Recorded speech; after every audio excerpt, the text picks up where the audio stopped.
much motherfucking design on right now. Break it down, bring it back, make it clap. I got 3 old thoughts, new guap, wear that dick. Bitches on my line, and you know.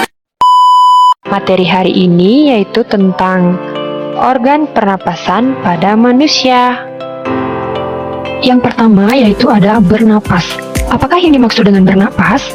Nah, bernapas itu merupakan proses menghirup udara yang mengandung oksigen atau O2 dan menghembuskan udara yang mengandung karbon dioksida atau CO2. Organ pernapasan pada manusia. Yang pertama, bagian ini disebut dengan rongga hidung.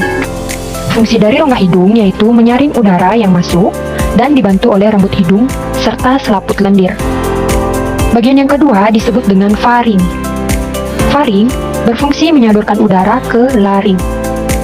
Yang ketiga disebut dengan laring. Laring berfungsi menghubungkan faring ke trakea. Kemudian bagian ini disebut dengan trakea, berfungsi menyaring udara dengan bantuan rambut getar. Kemudian bagian ini disebut dengan bronkus.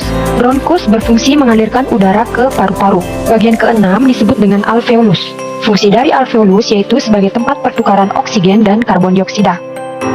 Kemudian bagian ini disebut dengan paru-paru. Paru-paru merupakan organ utama pernapasan manusia.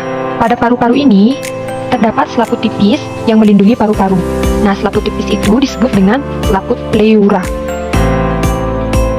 Kemudian, jika paru-paru diperbesar, maka tampilan paru-paru akan seperti ini. Ini merupakan trakea atau batang tenggorokan. Cabang batang tenggorokan disebut dengan bronkus. Cabang bronkus ini disebut dengan bronchiolus.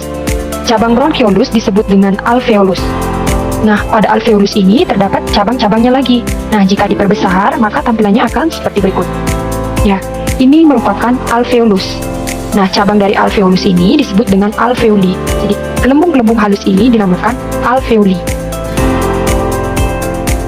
Proses pernapasan pada manusia. Perjalanan udara memasuki paru-paru dimulai dari udara memasuki rongga hidung. Pada rongga hidung, udara disaring oleh rambut-rambut halus hidung dan suhu udara juga dihangatkan dan dilembabkan oleh rambut hidung dan lendir pada hidung. Setelah melalui rongga hidung, udara akan menuju paru-paru melewati faring, kemudian menuju laring, dan menuju ke trakea.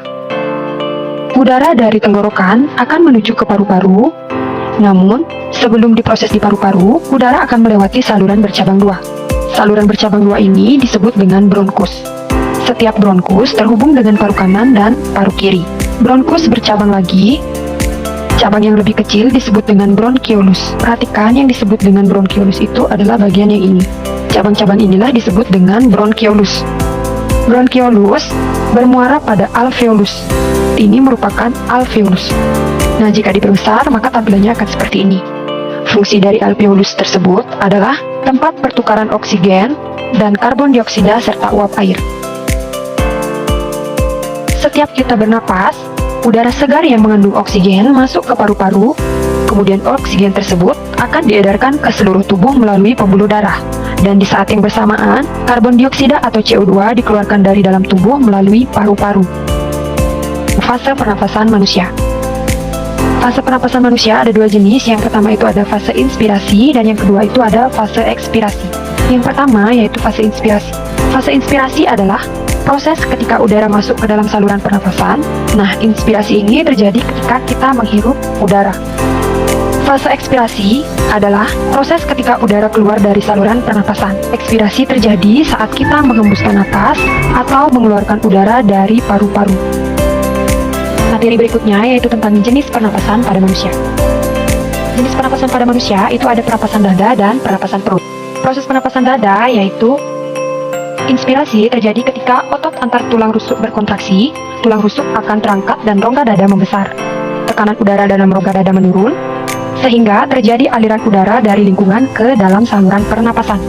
Yang kedua itu ada pernapasan dada ekspirasi. Ekspirasi terjadi ketika otot antar tulang rusuk berelaksasi yang menyebabkan mengecilnya rongga dada.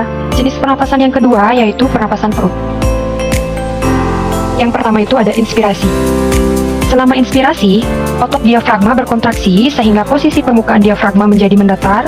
Akibatnya, volume rongga dada dan paru-paru membesar. Yang kedua yaitu pernapasan perut ekspirasi. Selama ekspirasi, otot diafragma mengalami relaksasi sehingga menyebabkan posisi diafragma melengkung ke atas.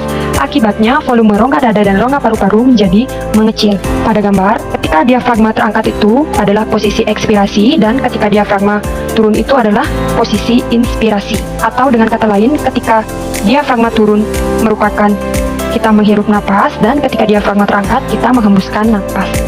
Nah, diafragma itu merupakan sekat antara rongga dada dan rongga perut.